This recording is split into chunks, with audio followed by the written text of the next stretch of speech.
পঞ্চানন বর্মার জন্মজয়ন্তী উপলক্ষে এক দিবসীয় ভলিবল টুর্নামেন্ট রায়গঞ্জে। এদিন শুক্রবার 14 ফেব্রুয়ারি সমাজ সংস্কারক পঞ্চানন বর্মার জন্মজয়ন্তী উপলক্ষে রায়গঞ্জ ক্ষত্রিয় হোস্টেল সমিতির উদ্যোগে এক দিবসীয় ভলিবল টুর্নামেন্টের আয়োজন করা হয়। এই প্রতিযোগিতায় এদিন মোট 8টি দল খেলায় অংশগ্রহণ করে, যা খেলোয়াড়দের মধ্যে প্রবল উৎসাহ এবং উদ্দীপনার সৃষ্টি করে। এদিন সকাল 10টা থেকে রায়গঞ্জ ক্ষত্রিয় হোস্টেল সমিতির উদ্যোগে প্রথমে পঞ্চানন বর্মার আবক্ষ মূর্তিতে মাল্যদান করা হয়। এরপরে খেলার শুভারম্ভ হয়। এছাড়া এদিন বিশিষ্ট ব্যক্তিগণের উপস্থিতিতে পঞ্চানন বর্মার সমাজসেবামূলক অবদানের কথা বক্তব্যের মাধ্যমে একে একে তুলে ধরেন।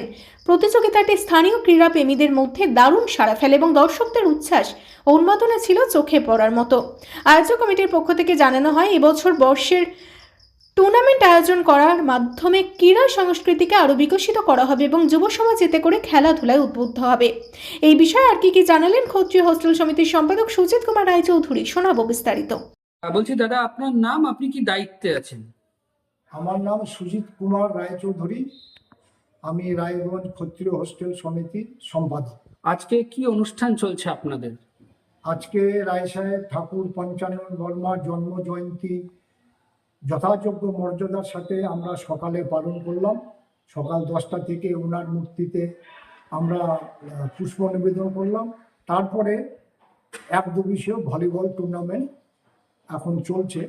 এই ভলিবল টুর্নামেন্ট আমাদের রায়গঞ্জ ক্ষত্রিয় হোস্টেলের আবাসিকরাও খেলছে। তাছাড়া রায়গঞ্জ এবং তার আশপাশের অন্যান্য ভলিবল টিমরাও খেলছে। কতগুলি দল অংশগ্রহণ করেছে? এখন পর্যন্ত 8জন দল এসছে। আচ্ছা, কি পুরস্কারের ব্যবস্থা থাকছে? চ্যাম্পিয়ন ট্রফি আছে, রানার্স আপ আছে এবং আমাদের যিনি খেলা পরিচালনা করছেন রেফারি, তার একটি পুরস্কার আছে। ঠাকুর পঞ্চানন বর্মার জন্মজয়ন্তীতে হঠাৎ করে ভলিবলের আয়োজন কেন? ভলিবলের এই জন্য আয়োজন করা হলো, রায়গঞ্জ ক্ষত্রিয় হোস্টেল এই সর্বপ্রথম এখানে যে জেলা ভলিবল টুর্নামেন্ট হয়, দেশবন্ধু স্পোর্টিং ক্লাব, এই সেই স্পোর্টিং ক্লাবের এই খেলাতে এবার অংশগ্রহণ করেছিল। এটা ডিসেম্বর 2024-এ। তো তাতে এরা খুব উৎসাহিত হয়ে যায়, যে বলে যে আমরা ঠাকুর পঞ্চানন বর্মার জন্মজয়ন্তীতে আমরা এই ভলিবল টুর্নামেন্ট এক দিবসীয় এটা খেলবো। তো সেই জন্য আমরা এই প্রথম হোস্টেলে ভলিবল টুর্নামেন্ট অংশগ্রহণ করছি। এখানে এই আবাসিকরাও আছে, একটি টিম আমরা করা হয়েছে।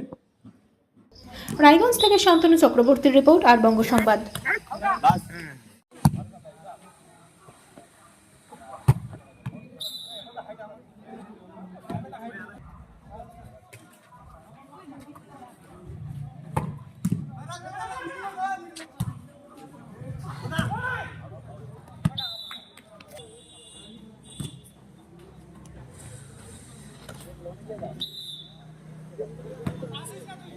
Boys Hostel 7